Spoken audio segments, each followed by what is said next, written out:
Graças a Deus, irmãos. Amém? O dia de vocês está bom? Abençoado, amém? Amém, queridos. Hoje nós vamos estudar o capítulo 7 e 8 de Daniel. O primeiro capítulo, o 7, vai mostrar para nós sobre o reino eterno, do Filho do Homem. Assim a palavra vai dizer para nós. E esse capítulo 7, na verdade, é o coração teológico do livro, né, irmãos? Porque ele vai conectar a história, a escatologia e também vai conectar o messianismo, né? Porque vai falar aí de um reino eterno, vai falar aí do reino do Filho do Homem, e tudo isso a gente sabe que é referência a Jesus, ao Messias, né, que viria no futuro e que de fato depois do futuro ainda, depois de nós, vai governar, né, o reino milenar, o reino eterno, o reino do Senhor Jesus, quando ele vai dominar. E aí, gente, então vamos lá, né, no capítulo 7, vai mostrar o sonho com esses animais simbólicos. E na verdade o tema central desse capítulo 7 aqui é que Deus governa a história, do alto, de cima do seu trono. Ele governa, ele governa todos os reinos da terra passam, mas o reino do nosso Deus, o reino do Filho do Homem, ele é eterno. Então esse é o tema central. Deus governa a história lá de cima, lá no seu trono. Nada que aconteceu, nada que acontece, nada do que vai acontecer foge do controle de Deus. Então, o que estamos vivendo hoje está no controle de Deus, Deus está agindo, e a gente segue então estudando dessa forma, tá, irmãos? No versículo 1 ao 8, nós vamos ver as 4 bestas que sobem do mar. Nesses versículos, Daniel vê 4 grandes bestas surgindo do mar, e cada uma dessas bestas tem um significado, tem uma interpretação para elas. Ele vê leão com asas, vê urso levantado de um lado, leopardo com 4 asas, 4 cabeças, e uma besta terrível com dentes de ferro e chifres e 10 chifres. Muito estranho, né, irmãos, os símbolos.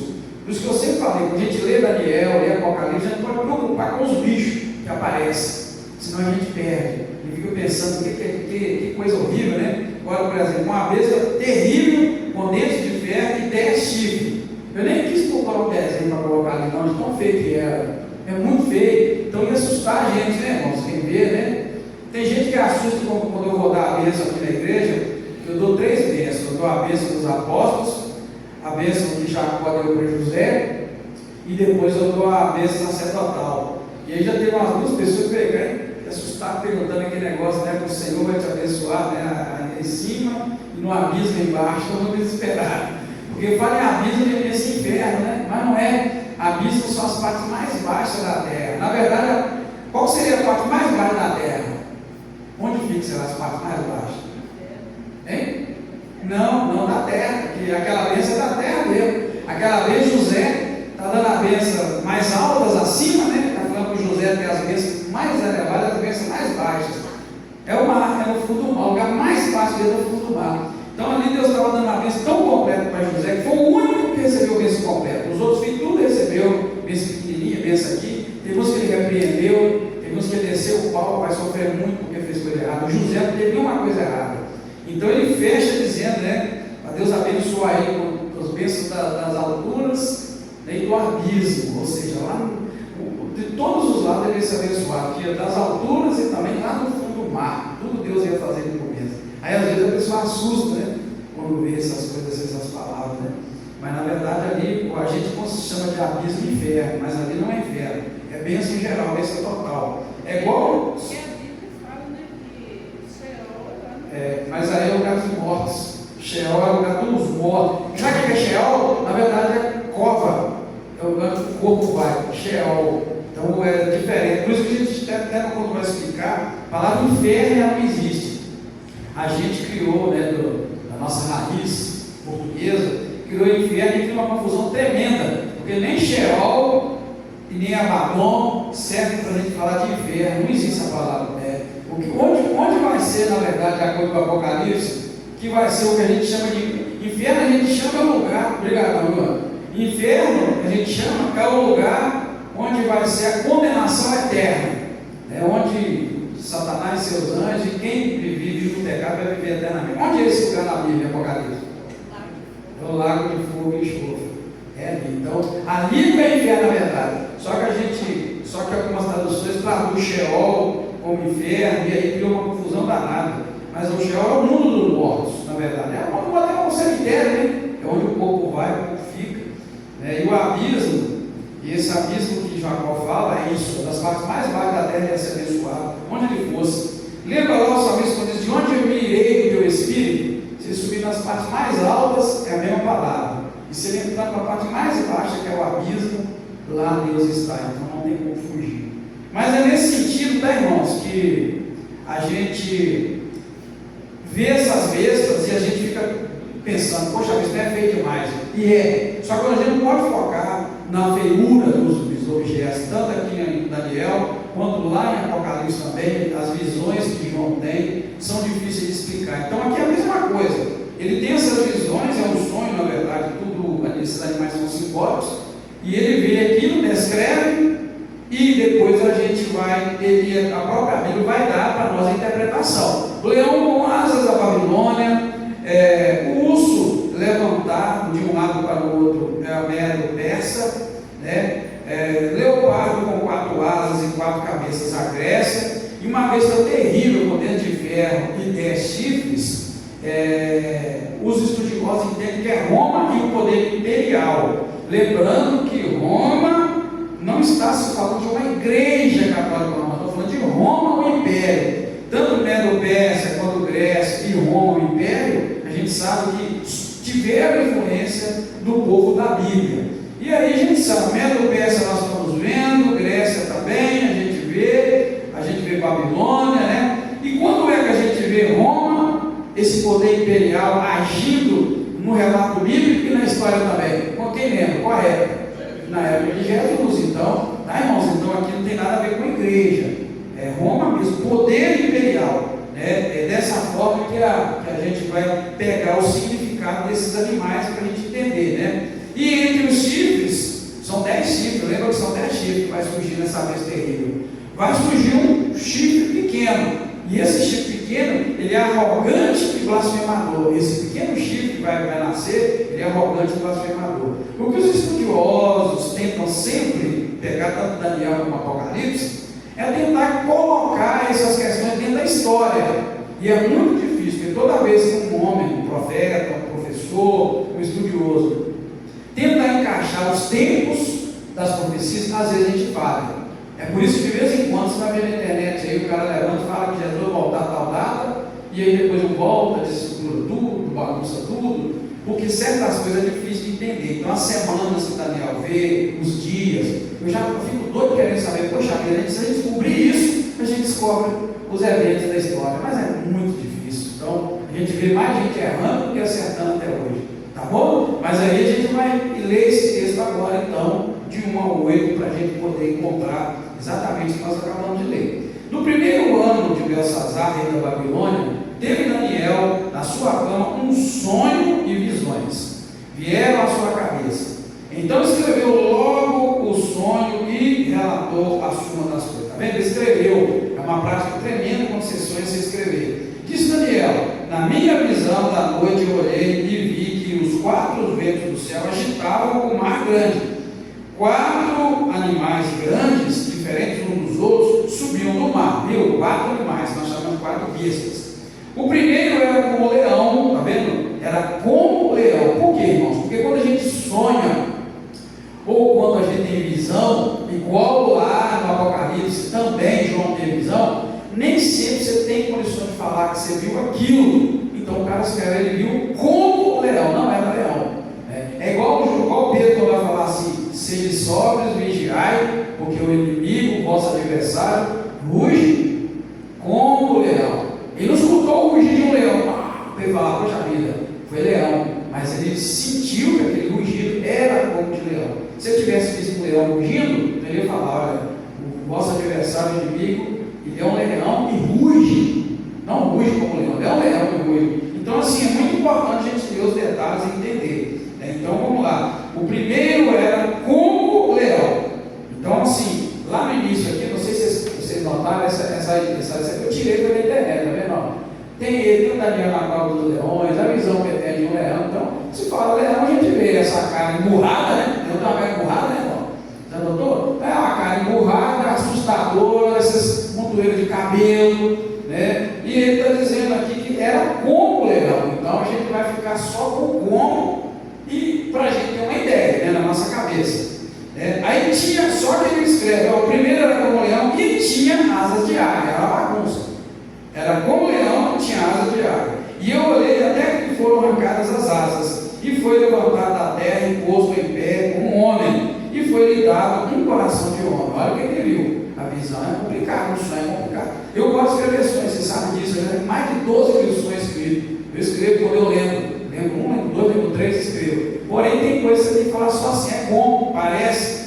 Então a confusão. Era como leão, não tinha asa de águia. Ele olhou, foi arrancar as asas, foi levantado da terra e posto em pé como um homem, já não mais preocupado. Agora está igual ao homem e depois foi lhe dado o coração de homem. Poxa vida, fez uma mistura doida. Aí eu continuei olhando o versículo e vi o segundo animal, que era semelhante a um urso, está vendo? Era um urso, semelhante, o qual se levantou de um lado, tendo na boca 3 costelas entre os dentes. Poxa vida, estava comendo, né? Tinha 3 costelas dentro dele. E foi-lhe dito: levanta-te, devora muita carne. Depois disso eu continuei olhando e vi outro animal, semelhante ao leopardo, e tinha 4 asas, está vendo? Leopardo com asas, de ave nas costas. Este animal tinha 4 cabeças, além de tudo, 4 cabeças, e foi lhe dado domínio. Depois disso continuei olhando nas visões da noite. O que é a visão da noite? Sonho. Aí eu estava sonhando e aquele sonho não era sonho de barriga cheia. Ele sabia que era visão. Então, visões da noite é sonho, né, irmão?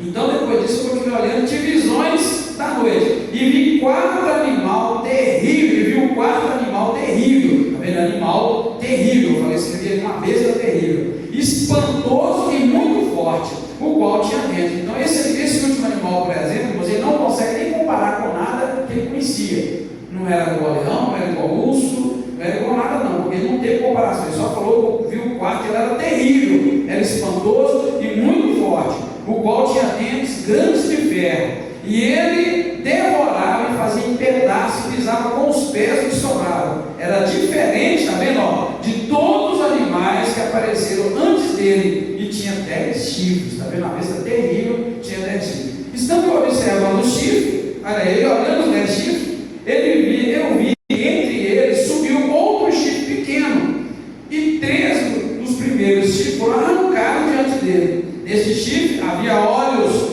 como os olhos de um homem, e uma boca que falava com arrogância.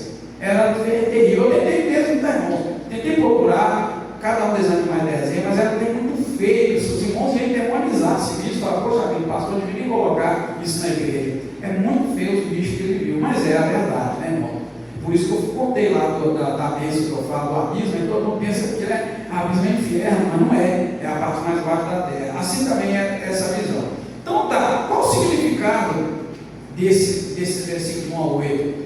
O mar aqui, irmão, simboliza caos das nações, tá bom? Por isso que ele fala assim, que ele viu subindo do mar, né? Logo no início ele vai relatar, verso 2. Na minha visão da noite eu olhei e vi que os 4 ventos do céu agitavam o grande mar. Ele viu na visão, começa assim, ele viu que os 4 ventos do céu agitavam o grande mar. Então a agitação do mar é caos, é bagunça. Então o simbolismo, o significado desse começa por aí, né? O mar simboliza caos, essa visão, caos das nações, né? Diferente da estátua de Daniel, que era de metal lá atrás. Você viu a estátua de metal, né, que ele teve, era reinos e nações, mas aqui esses reinos são vistos como besta. Aqui é besta, aqui é animal, né? Besta aqui é animal mesmo, racional, animal feroz, que não é dócil, vamos chamar assim, né? Por isso que o nome besta. Então, isso que revelando para nós que o poder humano sem submissão a Deus se torna bestial, a besta, né? Guarda aí seu coração. O poder humano sem Deus, sem submissão a Deus, ele é uma coisa terrível e má. É igual um animal solto, um boi louco lá no pasto, boi doido que a gente falava, sei lá, acho que é isso mesmo, né? Ele tem que estar doido assim, sem noção do perigo. Porque tem um animal dócil, o boi chifrudão, mas ele é dócil, que parece um cachorrinho, mas tem aquele louco doido que sai, não tem noção, né? Não tem estranho. Então, o significado para nós desse 1 a 8 é isso, que o poder humano sem submissão a Deus se torna uma coisa trágica, uma coisa horrível. É o que a gente tem visto hoje nas nações. Nosso vizinho Venezuela é um exemplo disso, irmão. Venezuela, na década de 70, 60, 70, não era o que é hoje, não. Era um país em tanto, tinha tudo, país rico em petróleo, viviam bem. Aí começa o Chaves, depois do Chaves vem esse cara, acaba com o resto. Hoje o povo lá passa fome, hoje não tem comida. Hoje não tem comida, tem uma parcela muito rica, uma parcela muito pobre. Hein?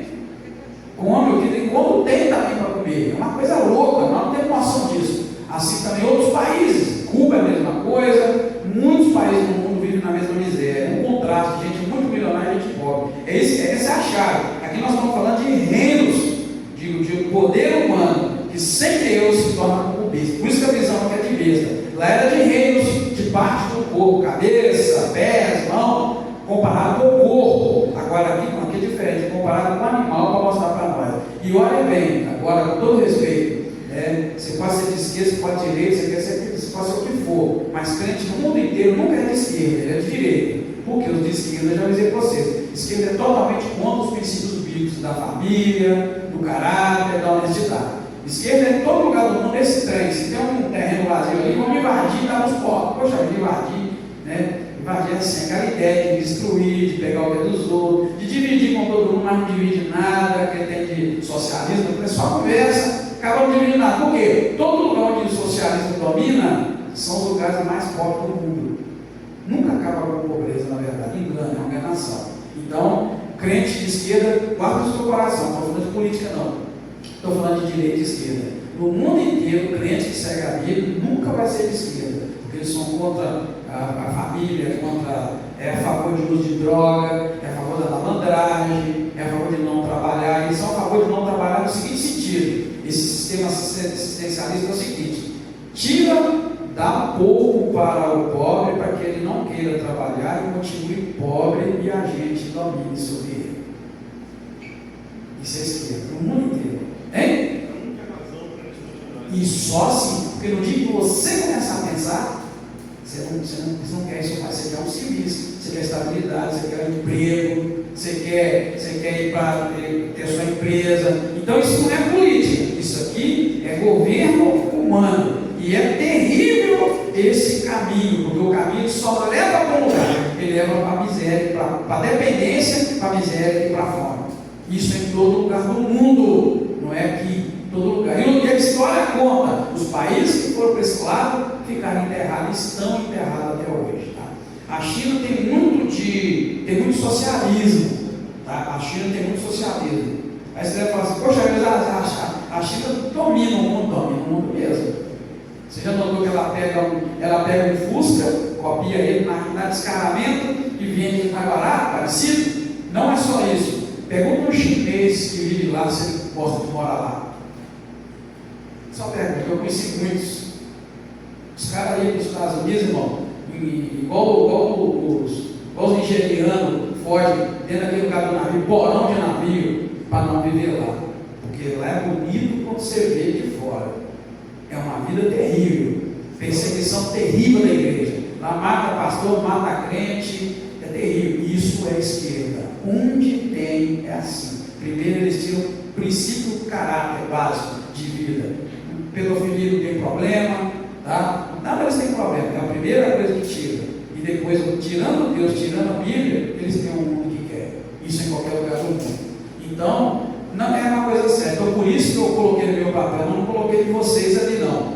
Que o motivo de aqui a visão ser besta, diferente lá de Daniel 2, que era uma estátua de metal, de partes de barro e tal, se coisa humano, aqui é animal para entender que o poder humano sem submissão a Deus se torna bestial, uma besta descontrolada e enfim, só sofrimento.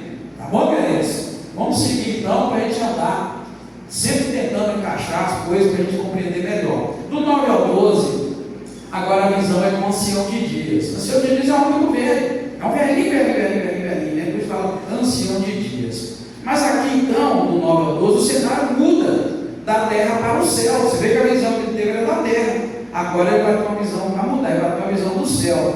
Aí ele vai ver um tribunal celeste. Por isso que eu coloquei aqui logo no início, não pus ali, né, que o tema central desse capítulo 7 é Deus governa a história do alto, lá do céu. Essa visão que nós temos ela aqui para mostrar para nós que os reinos da terra vão passar, mas o reino eterno do Filho de Deus ele não vai passar nunca. Então aí nós vamos encontrar essa visão do céu, do tribunal do céu. Vai ver o ancião de dias que se assenta, vai ver livros abertos, a besta arrogante é julgada e também ela é destruída. Isso do 9 ao 12. Lendo a palavra está assim: eu continuei olhando até que foram postos nos tronos e um ancião de dias se assentou. Está vendo? A sua Bíblia eu não sei, mas a minha Bíblia, eu falei com vocês, é uma das melhores traduções do João Ferreira de Almeida, mais próximo do original. E a minha Bíblia, ancião de dias, aqui está escrito como o nome de uma pessoa, mas vocês também tá, não tá? Esse é um detalhe muito grande, porque falar um ancião de dias, eu posso chamar um irmão mais velho nosso de um ancião de dias, só, se tiver um ancião de dias, um senhor velho. Hein? Macia está com seus 90, né? 92 e por aí vai. Não, mas aqui a gente vê que não estamos falando de um senhor de idade. É um ancião de dias, aquele que é mais velho que todos, aquele que existia antes de qualquer coisa. E ele se assenta no trono. Aí ele vai descrevendo: a sua veste era branca como a neve, o cabelo da sua cabeça era como lã puríssima, e o seu trono era de chamas de fogo. Poxa vida, olha, com rodas de fogo ardente.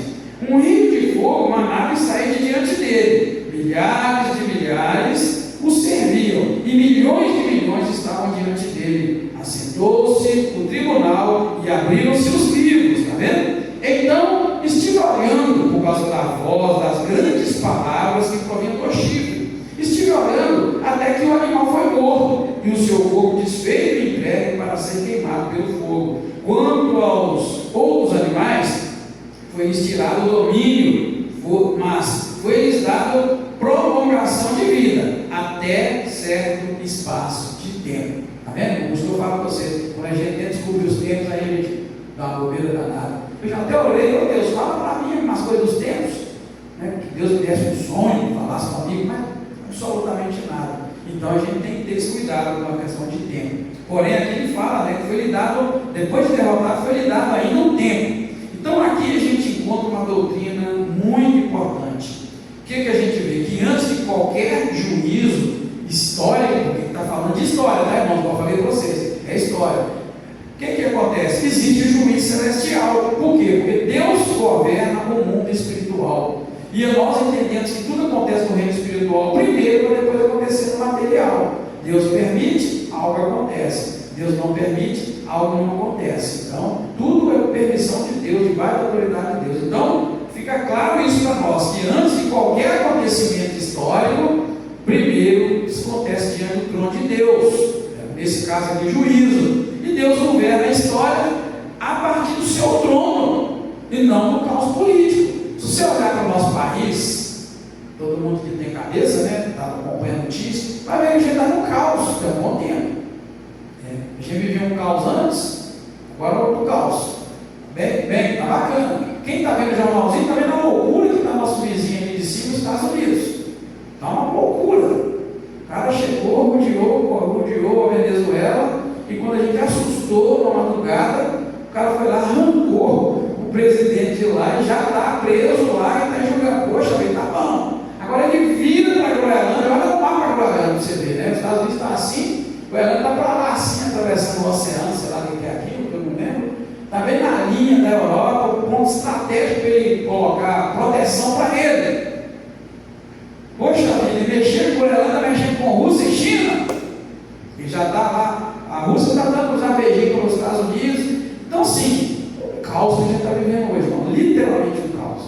E tem o nosso Brasil de cá, que a gente não pode nem falar mais o que a gente fala, o que não fala. O mundo está um caos, é isso que a gente está vendo aqui. Tá? E Deus está governando, só que Deus não governa daqui de baixo dessa bagunça, ele governa de cima. Por isso a visão do trono que ele viu de cima. Então Deus Deus está lá, só vendo tudo isso, mexendo com as coisas. Então a gente precisa guardar, isso aqui é doutrina, que antes de qualquer juízo histórico, Deus faz o seu juízo lá em cima, o juízo celeste. Quando Deus abre a boca, autoriza, determina, proíbe, aí as coisas vão aqui embaixo materializar. Por isso que a gente precisa crer nesses tempos, né? E aí, terminando essa parte, a gente vê o seguinte, versículo 12. Aí eu amo a Bíblia e aí eu paro nisso. Quanto aos outros animais, está vendo? Foi-lhes dado, aliás, foi-lhes tirado o domínio. Então os outros animais perderam o domínio todo. Mas foi-lhes dado prolongação de vida até certo espaço de tempo. Certo espaço de tempo. Isso aí pertence a Deus. É complicado. Então a gente não inventa, né, irmão? E nem quero ficar chutando também, não. Tem professor de Bíblia que gosta de chegar inventando esse trem, esse tempo, cada tempo, eu fico parado no tempo. Por quê? Quando a Bíblia fala que um dia para Deus é como o quê? E 1000 anos para Deus é como o quê? Poxa vida, bagunça tudo. Se um dia para Deus é como 1000 anos, e 1000 anos é como um dia, me fecha. Não dá. Em outras palavras, não tente discernir os tempos, porque senão você vai errar. Creia na profecia, creia que aconteceu, creia que já está acontecendo, ou que vai acontecer. Mas se você começar a mexer com esse trem de tempo, você cai na bobeira, igual já vi vários caindo. Eu posso citar até o nome de alguns aqui. Valnice Milhões caiu feio um dia que ela tentou interpretar tempos, datas. E vários outros. Recentemente alguém falou que ia voltar, voltou, tinha data. Não vai nessa, porque não dá. Se um dia é como 1000 anos, 1000 anos como um dia, o que você pode falar é assim: se um dia é como 1000 anos, então cada dia pode ser isso. Mas se é o inverso, se 1000 anos é como um dia, aí te bagunça. Como é que você vai resolver? Aí nós vamos ficar agarrados. Então eu não creio, eu não gosto de mexer nisso não. Agora, eu tenho certeza absoluta de uma coisa. Por exemplo, eu já avisei para vocês, quando é que Jesus vai voltar? Eu sei. Eu descobri, já falei com vocês, lendo na Bíblia, que todo grande evento assim que aconteceu foi por causa do nível de pecado do mundo. O pecado cresceu tanto, Deus age. E a gente vê, Deus criou o homem na bacaninha. O pecado cresceu tanto que ele mandou o dilúvio. Mas antes de mandar o dilúvio, o que ele fez? Mandou Noé construir uma arca. Sodoma e Gomorra, o pecado cresceu tanto que ele mandou os anjos descer para conferir. Eles conferiram e falaram: Deus, quem está fervendo aqui? O que Deus fez? Tirou logo, acabou a cidade. Não é? Avisou. O que eu quero dizer para você? Que o próximo grande evento vai ser esse. Jesus vai voltar para buscar a sua igreja e vai condenar quem vai ficar igual a arca. Porém, o que vai fazer Jesus voltar? O nível de iniquidade vai chegar tão grande que ele vai falar: eu preciso tirar os meus dali, eu preciso tirar Noé e sua família dali, como eu tirei, preciso tirar Noé e sua família para acabar com o resto. Então ele vai chegar, o próximo evento é esse. Não é construir o templo em Israel, todo mundo fala: porque não tem construído nada disso. Guarda isso, isso não tem data. O pecado vai ficar tão grande no mundo, e olha que a gente está longe de ver isso, né, irmão? De cara eu vou dizer para você, está longe de ver esse nível de pecado que Deus vai mandar, vai destruir essa terra. Está longe, está muito longe. Jesus falou dos princípios das dores, lembra como é que era? O sinal que Jesus deu, olha. Quando vir, aí vai começar, então nós estamos um pouco bem longe. Então, e olha que eu já sofro com esse trem, né? Quem é crente, que está acompanhando, já sofre. Mas aí o que vai acontecer? O próximo evento é esse, ó. Vai ficar tão ruim aqui embaixo da vida, que o Senhor vai agir, vai agir antes na história. Lembra que eu falei para vocês que Deus age por padrão? Deus age por padrão. Do jeito que ele fez lá atrás, ele faz agora e vai fazer no futuro. O padrão de Deus já está descoberto. É isso, iniquidade. Quando o pecado estiver muito grande, ele vai tirar o povo dentro da terra. E ele, quando ele tirar, o grande evento está escrito em Filipenses. Ou Tessalonicenses, desculpa. O que vai acontecer? Ele vai enviar Jesus, vai vir dos ares, não vai pôr pé na terra. Todos que morreram em Cristo lá desde o início vai encontrar com ele nos ares. Quem tiver vivo na hora, só encontra com ele. E aí o resto vai acontecer aqui embaixo, sem Jesus. E pronto, está combinado, né, irmãos? Aí eu não preciso ser de data, eu só preciso ser de evento. E aí você já sabe. Quando o pecado está grande, Deus dá um jeito. É como se fosse um restart, um reinício.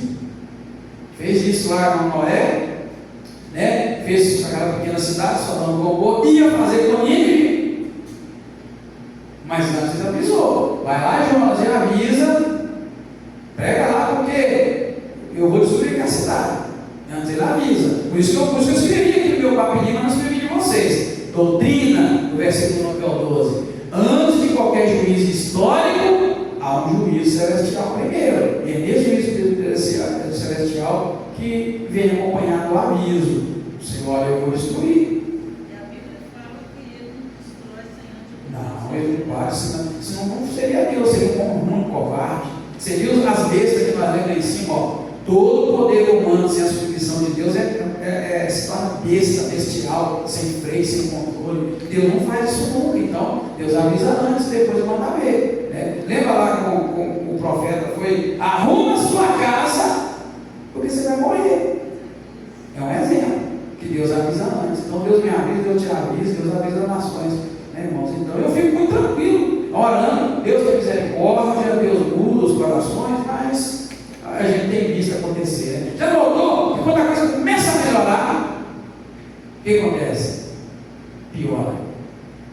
Começa a melhorar, piora. Mas Deus vai dando força para nós, irmãos, andando. É por isso que Deus não destrói a terra, porque quem está acompanhando os fatos chora diante de Deus e ora, pedindo intervenção de Deus, pedindo ajuda para o Senhor mudar, para Deus ter misericórdia. Tenha dó, meu Senhor, tenha misericórdia. Né? Mas eu acho que essa frase que eu pus aqui é muito boa. Eu devia ter colocado ali, ó: todo poder humano sem obediência e submissão a Deus se torna terrível, bestial, besta, um animal solto que veio para destruir. Então é o que a gente vê. É o que a gente vê quando acontece isso com qualquer autoridade. Qualquer homem que sobe, vira uma autoridade, vira isso. Vamos caminhando, né? Porque o estudo é bom, a gente vai assim, fazendo as análises, né?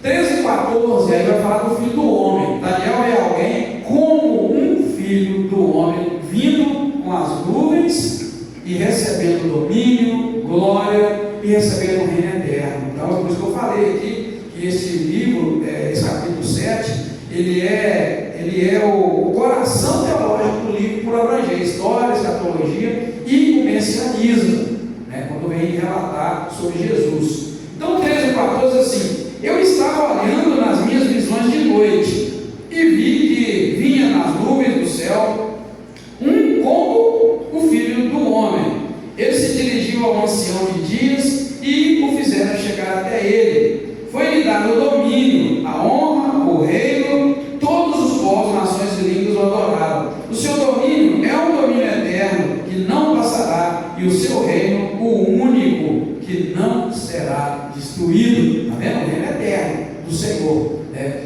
E olha bem, irmãos, olha, isso aqui é uma visão muito grande para quem não acredita que Deus, Jesus e o Espírito Santo, Deus são um. É que aqui a visão é muito linda. Aqui ele vê um como o filho do homem. E esse que ele viu como filho do homem se dirigiu ao ancião de dias que estava sentado no trono, que é Deus. Aí ele derruba qualquer um que fala: tem lógica, está aqui. Quem seria esse filho do homem? Um como, na verdade, não era o filho do homem, né, irmão? Ele comparou e falou: olha, é igualzinho o filho do homem. Um homem também. E se dirigiu ao que está sentado no trono. E aí foi lhe dado, olha bem, domínio, honra, o reino, todos os povos, nações e línguas o adoraram. E o seu domínio é um domínio eterno, que não passará. E o reino dele é o único que não será destruído. Poxa vida, não existe um homem nenhum na terra dessa forma. E jamais vai poder existir. Então, irmãos, esse texto aqui é fundamental para nós aqui, que somos cristãos e cremos no Novo Testamento. Por quê? Porque Jesus aplica esse mesmo título a ele. Vamos lá abrir Mateus 26 e 64. E Jesus fala isso, ele chama a si mesmo como filho do homem. Mateus 26, versículo 64, o capítulo é grande. Quando ele estava no Sinédrio, Jesus estava perante o Sinédrio.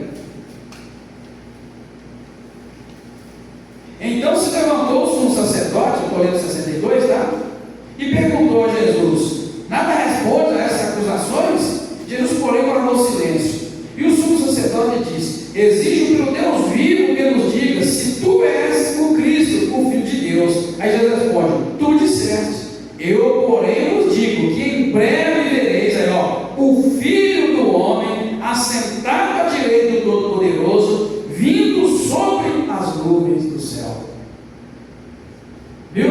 Então está lá no Velho Testamento. E lembra de uma coisa: a Bíblia hebraica ortodoxa não tem Novo Testamento, tem um Velho, só essa parte que nós lemos aqui. E lá na frente Jesus falou: poxa vida, eu sou esse, e vocês vão ver ele descendo nas nuvens com poder e glória. E nós acabamos de ver, né, no texto que nós temos de Daniel, tudo isso acontecendo com o Senhor. Então o reino de Deus, irmãos, ele não vai ser imposto por força, nem por guerra, nem por ameaça. Nós vamos ver aí nosso vizinho aí chegando e tomando conta de tudo. Não vai ser nada disso. Ele vai ser concedido por Deus ao Messias, a Jesus. Porque o que nós lemos aqui tem uma profundidade muito grande, irmãos. Porque o que nós vimos aqui fica muito claro que foi-lhe dado o domínio, a honra, o reino, as nações e os povos. Jesus não usurpou. Ele aparece, filho do homem, chega diante do trono, e eles mandam que ele fosse até o trono. Jesus vai até ele, e lá é dado para Jesus isso tudo. Aquele que está sentado no trono dá a Jesus o domínio, a autoridade. Não fala que dá o trono para ele, deu para ele a autoridade, o domínio, tipo assim, governa, domina. Então não foi roubado, não foi usurpado, tá? Isso é muito importante a gente ler a Bíblia e ir passo a passo, para a gente não criar confusão na Bíblia. Então, qualquer um que vier, a gente dissesse, tá, tem muita gente na internet falando que não existe existência de Jesus, que não existe Espírito Santo, né? Não, porque só existe um Deus, você concorda com ele, marca esse texto. De fato, existe um só Deus. Aí lê esse texto, do 13 ao 14, frisa e mostra. Mas aquele que estava sentado no trono, o ancião, que diz que ninguém vai negar que não é Deus, ele chama aquele parecido do homem que chega e dá para ele o domínio, a autoridade, a honra e o reino eterno. Pronto, acabou. Okay, vamos ver o que eles vão falar que pode ser. Vocês falam que é Davi, você vai falar assim: Davi morreu. O próprio Jesus, homem, morreu. Então não tem como você dizer que esse reino eterno vai ser de um homem. Porque todos os homens nascem e morrem. E esse não vai morrer, vai ser eterno é para sempre. Então tem que ser algo muito espiritual, que foge, né, irmão, dos princípios da nossa mente, né? Bem verdade que todo mundo sabe, né, irmão? Jesus veio aqui, nasceu, cresceu, morreu, todo mundo viu ele enterrado. E depois viram ele ressuscitado. Depois que ele ressuscitou, ele subiu e nunca mais voltou. Então ele subiu em glória e nunca mais voltou. E a Bíblia diz que ele vai voltar. Ele vai voltar. E é muito importante a gente entender isso, né? Senão a gente fica agarrado também. A mente da gente não acompanha, ele já era. Do 15 ao 18 nós vamos ver o significado geral. Daniel então fica perturbado com tudo aquilo que ele estava vendo. E um anjo explica para ele que as bestas são reinos. Lembra lá que nós falamos?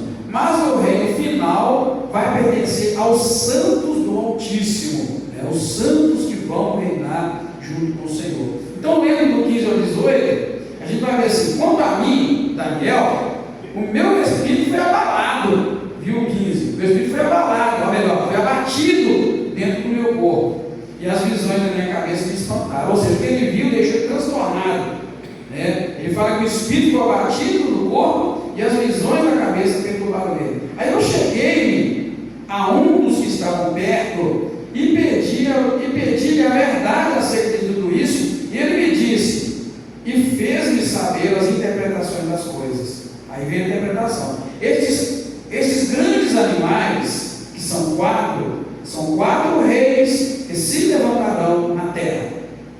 Os santos do Altíssimo, porém, receberão o reino e depois subirão o reino para todo sempre, e de eternidade a eternidade. Está vendo? Ele está explicando o que quer dizer essas visões. Então, nós vimos aqui o quê? Que a história não vai terminar com os grandes impérios, mas com o povo de Deus reinando com aquele lá atrás, o Filho do Homem, que recebeu o domínio, que é o Messias. Os filhos de Deus é que vão reinar.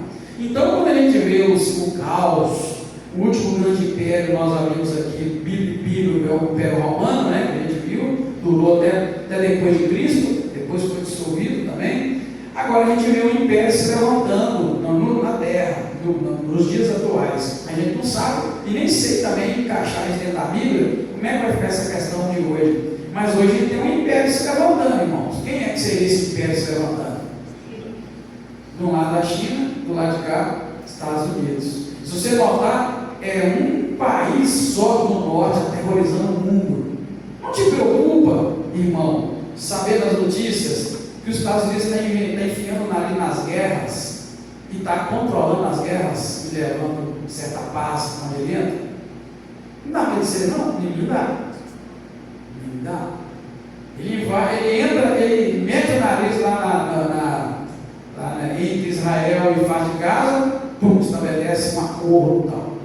Ele mete o nariz aqui embaixo na Venezuela e promete que esse povo, sei lá, se vai dar. Mas ele mete o nariz, está prometendo o petróleo vendido, entregar o dinheiro para ser distribuído, não ficar na mão de um povo, de uns poucos. Agora ele vira para o lado de lá, Irã, Iraque, nós já vimos, está uma coisa estranha e perigosa. Um império que está levantando, está nascendo. E a gente precisa orar muito a Deus, tá, irmãos? Misericórdia, tá? Eu falo é assim. Então a gente está vendo isso, que a história não termina com os impérios, mas aqui nós vamos ver o povo de Deus reinando e operando. Tudo a partir da ação de Deus, né, irmãos? Que vai enviar o Messias para governar, e aí a coisa vai mudar. Dos últimos versículos, 19 a 28, aí os 10 chifres, nós vamos ver os 10 chifres e a perseverança dos santos. O anjo aqui vai detalhar, né, a quarta besta e os 10 chifres. Ele vai falar contra Deus, vai perseguir os santos, mas o seu domínio, a gente vai ver que ele é limitado, né? Um domínio que será limitado. Então vamos lá do 19 até o 28. Então tive desejo de conhecer a verdade a respeito do quarto animal, que era diferente de todos os outros, muito terrível, cujo dente era de ferro, as unhas de bronze, e o animal que devorava e fazia em pedaços e pisava os pés do que pisava, que sobrava. Também tive desejo de conhecer a verdade a respeito dos 10 chifres que tinha na cabeça, e do outro que subia diante do qual caíram 3, e isto daquele chifre que tinha olhos, uma boca que falava com arrogância e parecia ser mais robusto do que os seus companheiros. E eu olhava e vi que esses chifres faziam guerra contra os santos, está vendo, irmãos? Olha, esses chifres faziam guerra contra os santos e venciam os santos, até que veio o ancião de dias, Deus, e foi dado juízo aos santos, e chegou o tempo em que os santos possuíram o rei. Está vendo? Deus operando? Não vai vir dos impérios, vai vir de Deus a vitória. Disse-lhe ele: o quarto animal será o quarto reino na terra, o qual será diferente de todos os reinos, e devorará toda a terra e pisará os pés e fará em pedaços. Quanto aos 10 chifres, daquele mesmo reino se levantarão 10 reis. Depois deles se levantará outro, o qual será diferente dos primeiros, e abaterá os 3 reis. Proferirá palavras contra o Altíssimo, destruirá os santos do Altíssimo e tentará mudar os tempos e as leis. Está vendo? Tempos e as leis. Eles serão entregues nas mãos por um tempo e tempo se metade um tempo. Está vendo aí? Tempo e metade um tempo.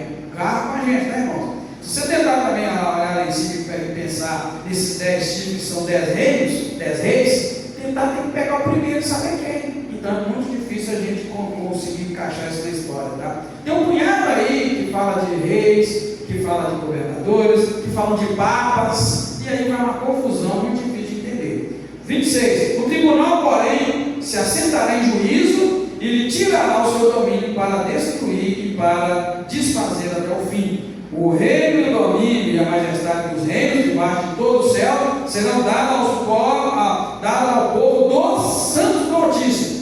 O seu reino será um reino eterno e todos os governantes servirão e lhe obedecerão. Aqui ficou o assunto.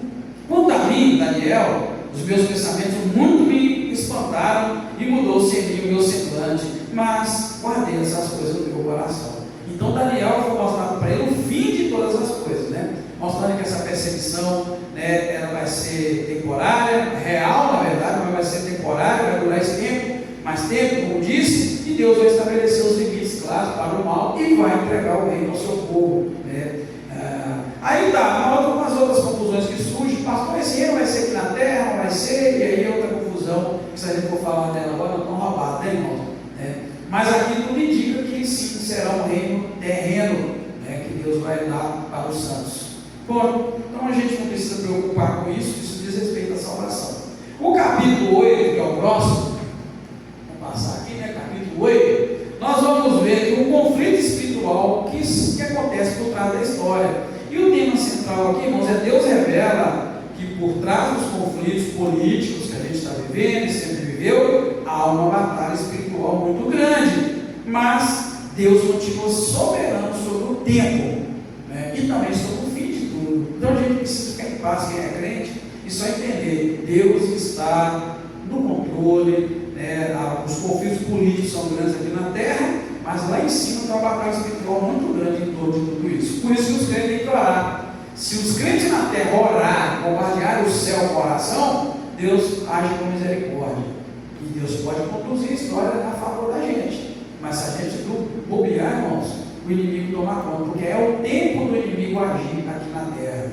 O único momento que o inimigo não vai agir mais é quando a gente vê o reino de Deus estabelecido, o domínio de Deus estabelecido, mas agora não é tempo dele não. Jesus mesmo falou que o mundo jaz no maligno. Esse é o tipo de história que a gente vive. O mundo jaz no maligno, por isso é toda maldade. Mas se o povo levanta, a igreja levanta, ora, intercede, busca, Deus lá de cima conduz a história de tal maneira, ouvindo as nossas orações. Por isso que Deus busca quem se coloca na brecha. Deus procura quem coloca na brecha da oração. Então vamos lá.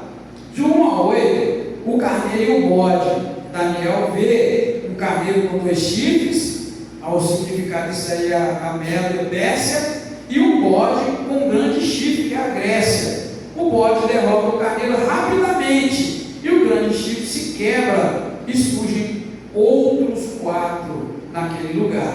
E a explicação está na palavra de Deus para nós. Então, no versículo 1 a 8, nós vamos encontrar o seguinte: no terceiro ano do reinado do rei Belsazar, apareceu uma visão a mim, Daniel, depois daquela que me apareceu no princípio. Na visão que tive, olha bem, eu vi que eu estava na cidadela de Susana, província de Elão. Na visão, eu estava junto ao rio Ulaí. Levantei os olhos e vi um carneiro que estava diante do rio, o qual tinha 2 chifres, e os 2 chifres eram altos. Esse desenho, então, eu achei que foi feito para danar, eu nem quis pegar. Um dos chifres era mais alto do que o outro, e o mais alto subia por último. Eu vi que o carneiro dava amarradas para o ocidente, para o norte, para o sul. Nenhum animal podia estar diante dele, nem havia quem pudesse livrar-se das suas mãos. Ele fazia conforme a sua vontade e se engrandecia.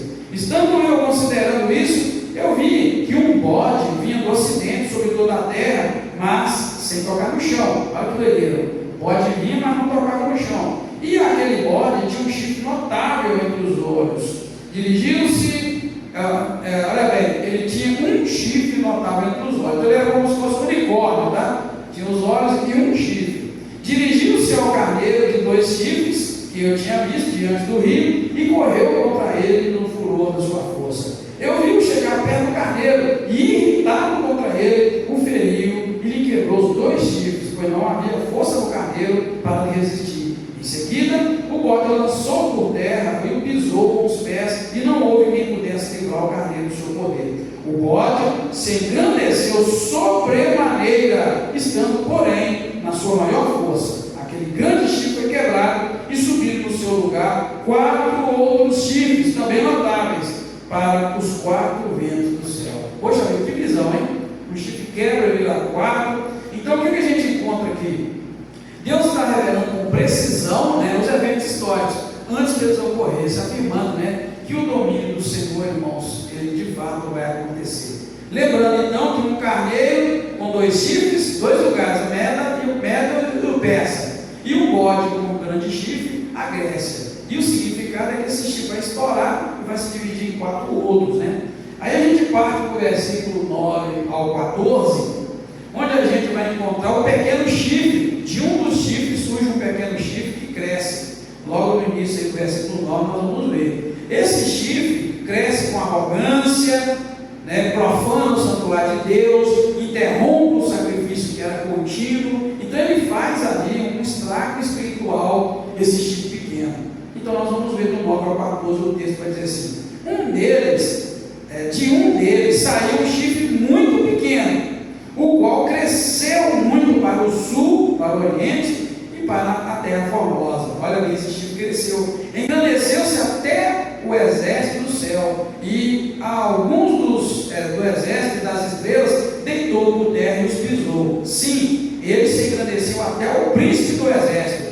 Dele tirou o sacrifício contínuo e o lugar do seu santuário lançou na terra. O exército foi entregue com o sacrifício contínuo por causa das transgressões. Lançou a verdade por terra e prosperou em tudo o que fez. Está vendo, irmão? Sofrimento, luta, ruindade, tudo prosperando. Depois eu ouvi um santo que falava e disse, outro santo aquele que falava: até quando durará a visão do sacrifício contínuo e da transgressão assolada, para que seja entregue o santuário, o exército, a fim de serem pisados? Ele me disse: até 2.300 tardes e manhãs, e o santuário será purificado. Está vendo, irmãos? Mais um número. Está falando de tempo, né? Quando fala assim, até 2.300 tardes e manhãs, poxa vida, 2.300 tardes de manhã, 2.000 dias, seria? Se um dia para Deus é como 1.000 anos, poxa vida, multiplica esse trem, vai ficar muito grande. Então não dá para tentar, irmão, de forma alguma, tentar discernir tempos, assim não, a gente vai sofrer, né? Não com isso. Aí a gente entende a dimensão espiritual do estrago, porque esse único chifre pequeno que vai crescer muito, e vai causar tanto estrago, que até o sacrifício ele vai interromper. Então isso aqui está apontando para alguns homens ao longo da história, que os estudiosos entendem, na questão da Grécia, por exemplo, no Oriente Médio, né? E alguns que governaram 200 anos antes de Cristo, eles incluem nos seus estudos, que a gente não vai entrar muito, para não criar muita confusão, né? Mas ao mesmo tempo também isso aqui projeta para um tempo futuro escatológico do anticristo, porque o anticristo também vai chegar com domínio e autoridade de tal maneira, né, que muitos vão acreditar por causa do seu domínio. Então a gente precisa também jogar isso aqui agora no futuro.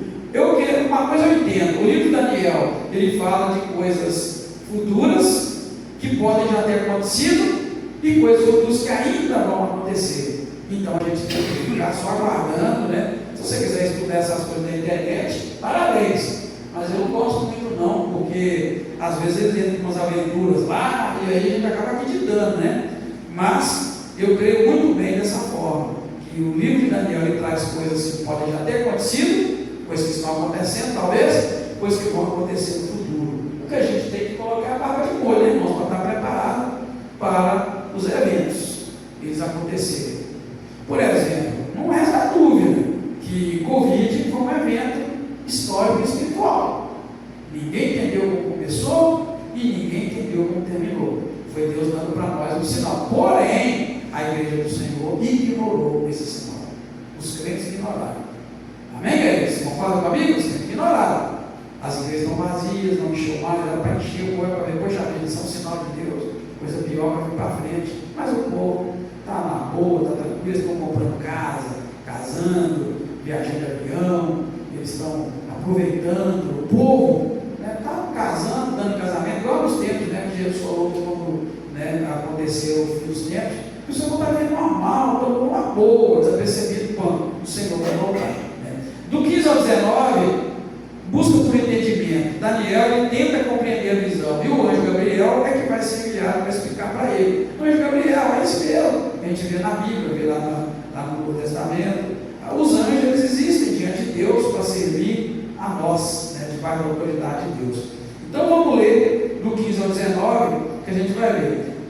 Enquanto eu, Daniel, contemplava a visão e procurava entendê-la diante de mim, se apresentou um ser semelhante a um homem. Está vendo? Não é semelhante ao filho do homem, agora é semelhante ao homem. E eu ouvi uma voz do homem entre as margens do Laí, a qual gritou: Gabriel, dá a entender a ele a visão.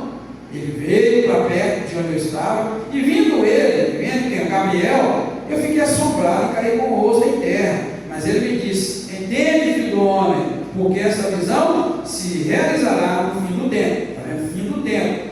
Estando ele falando comigo, eu caí com o rosto em terra, adormecido. Ele, porém, me tocou e me pôs em pé. E disse: eu te farei saber o que há de acontecer no último tempo da ira, porque ela se exercerá no determinado tempo do fim. Veja, então são coisas que podem ter acontecido, estão acontecendo ou que vão acontecer no tempo do fim, que é o fim que Deus disse, não que a gente sabe, imagina que seja. Então o que a gente encontra aqui? Um ensino espiritual muito grande, que a revelação requer humildade e disposição para ouvir. Ou seja, mesmo um grande profeta como Daniel precisa da ajuda para aprender, e ele pediu ajuda, me ajuda, e o anjo veio para falar com ele. Ele não estava entendendo nada, ele foi buscar entender. Então, irmãos, o que isso ensina para nós? Que mesmo um grande homem, um grande profeta, ele precisa de ajuda para entender umas coisas. E ele pediu, Deus enviou Gabriel para explicar para ele. E o Gabriel, então, começa a explicar, dá a interpretação. Do versículo 20 ao 27, que é a última porção, nós vamos ver a interpretação e o impacto que a visão teve sobre Daniel. O que Daniel viu não foi muito simples, não. Ele ficou muito impactado. Ele já mostrou isso, e no final aqui ele vai dizer que a coisa ficou estranha. Ele ficou chocado com o que ele viu. Então nós vamos ter a interpretação que o carneiro mede a Pérsia, o bode da Grécia, o pequeno chifre, um rei insolente, nós vimos lá em cima, ele vai crescer, vai fazer muita coisa errada, nós sabemos disso, vai tirar o sacrifício contínuo, vai virar uma bagunça. E o santuário será restaurado no tempo determinado por Deus. É onde vai falar de tempo, tempo e tempo do fim. E Daniel, com isso, irmãos, ele fica exausto e fica enfermo por causa das coisas que ele viu e agora da interpretação que ele teve. Mas ele vai continuar fiel ao seu serviço, mesmo com todo o impacto. Então não é fácil receber de Deus um aviso de destruição, de tragédia, de coisas terríveis como ele viu. Então vamos ler do 20 ao 27 para a gente encerrar com esses ensinamentos. Aí o anjo Gabriel vai explicar para ele, diz o seguinte: olha, aquele carneiro que você viu com 2 chifres são 2 reis, Média e a Pérsia, por isso nós chamamos Medo-Pérsia. O bode peludo que você viu, porém, é o rei da Grécia, e o chifre grande que tem entre os olhos é o primeiro rei. O ter-se quebrado, levantando-se 4 em seu lugar, significa que 4 reinos se levantarão na mesma nação. Olha, 4, está vendo? Mas não com força dele. E no fim do seu reinado, porém, quando os transgressores encherem a medida do seu pecado, olha bem, quando os transgressores encherem a medida do seu pecado, se levantará um rei feroz de semblante e entendido em enigmas. Lembra que eu falei para vocês que a medida do pecado, do povo, é um sinal de que Deus entra para interferir? Ele está falando de medida de pecado. 24. Grande será a sua força, mas não de si mesmo. Ele destruirá terrivelmente, prosperará e fará o que ele aprouver. Destruirá os poderosos e o povo santo também. Pelo seu entendimento também fará prosperar o engano, no seu coração se engrandecerá e destruirá muitos que vivem em segurança. Ele se levantará contra o príncipe dos príncipes, mas sem esforço de mãos humanas será quebrado. Está vendo? Ele não vai ser quebrado por mão humana, não é por política humana. Deus não governa, irmãos, assim. Tem gente que pensa que Deus governa com política. Deus não governa com política. Ele governa soberano e autoriza, e ordena, e manda. Então a vitória ela sempre irá assim. 26. A visão da tarde da manhã que foi dita é verdadeira. Tu, porém, está vendo? Encerra a visão, porque só daqui a muitos dias se cumprirá. Fala de tempo, Aí ele vai falar, irmão, do impacto que a visão teve para ele. Ele fala assim no 27. Eu, Daniel, estive enfraquecido e enfermo há alguns dias. Então me levantei e tratei do negócio do rei. Espantava-me com a visão e não havia quem a entendesse. Ele está falando um lado pessoal. Ele falou assim: olha, eu, Daniel, fiquei enfraquecido e fiquei enfermo alguns dias depois da visão. Mas ele fala: mas porém eu me levantei, tratei do negócio do rei. Eu levantei e fui trabalhar, porque ele era funcionário do rei. Mesmo assim, irmãos, ele foi servir, foi trabalhar. E aí, a gente entende que a verdade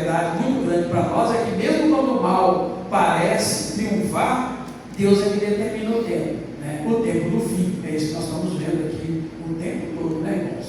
Deus está no controle e a gente pode viver em paz, né? E o texto todo vai trazer para nós, irmãos, revelações muito profundas e pesadas, que exigem maturidade espiritual, né? Perseverança e vontade de compreender tudo, mas a gente tenta compreender até onde a mente vai. Onde a mente não vai, a gente fica tranquilo, não preocupa. Isso aqui exige responsabilidade, tá? E estudar profecias, Daniel, Apocalipse, exige responsabilidade. A gente vai até onde o entendimento dá, onde não dá, a gente não preocupa e deixa isso para lá. É assim que deve ser, né?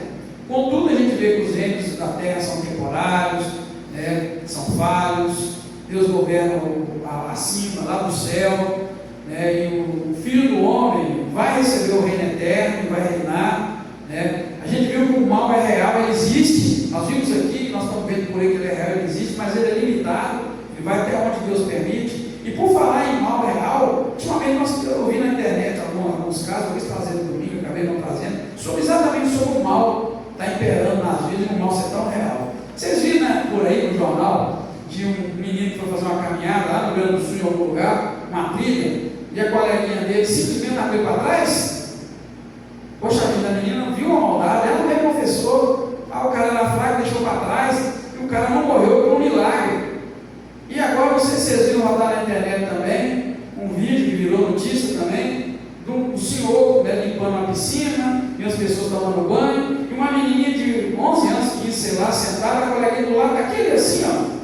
A menina cai na água, fica 15 minutos afogada, a coleguinha não faz nada, vê tudo, a menina morreu. Isso é maldade real. Esse menino do lado, a menina já foi processada, ela na verdade já foi apreendida, por essa de menor, ela foi como se fosse presa, ela foi para uma casa de recuperação e vai sofrer processo. Porém, a gente sabe que vai ficar em cadeia, porque ninguém entendeu, a menina estava ali, ela disse, mais ou menos assim, ó. Agora a galera caiu, foi sugada pelo ralo, de primeiro não pode ter ralo desse tamanho assim, piscina não, irmão. O ralo desse pequeno você precisa sugado, porém era grandão. O cara estava trabalhando em casa, a menina caiu, ela ficou quase 15 minutos afogada, a colega do lado ouvindo, né? No finalzinho ela resolveu ir lá, já era tarde, a colega morreu. Então assim, estão vivendo um tempo mal, o cara vai fazer uma trilha, a colega lá vai para trás para morrer, a menina do lado, vê a outra afogando, não faz nada, e deixa morrer. Isso é um mundo, a maldade é real, mas a gente sabe também que ela tem limite, né, irmãos? E Deus está vendo tudo, né? Conhecimento de Deus que nós podemos encontrar entre muitos, né? A gente encontra que Deus governa a história a partir do seu trono, não está aqui. Deus não está governando aqui, não, irmão. O mundo já não está maligno. Deus está governando de lá. De lá ele controla as pessoas, os homens, deixa a maldade, tira a maldade, espera que a gente ore, que a gente busca. É assim que funciona. Daniel 7, 9 e 10, nós vimos lá, foram postos uns tronos e o ancião de dia se assentou. O tribunal se assentou, os livros foram abertos e aquele que estava sentado no trono julgou. Então Deus governa a história lá de cima.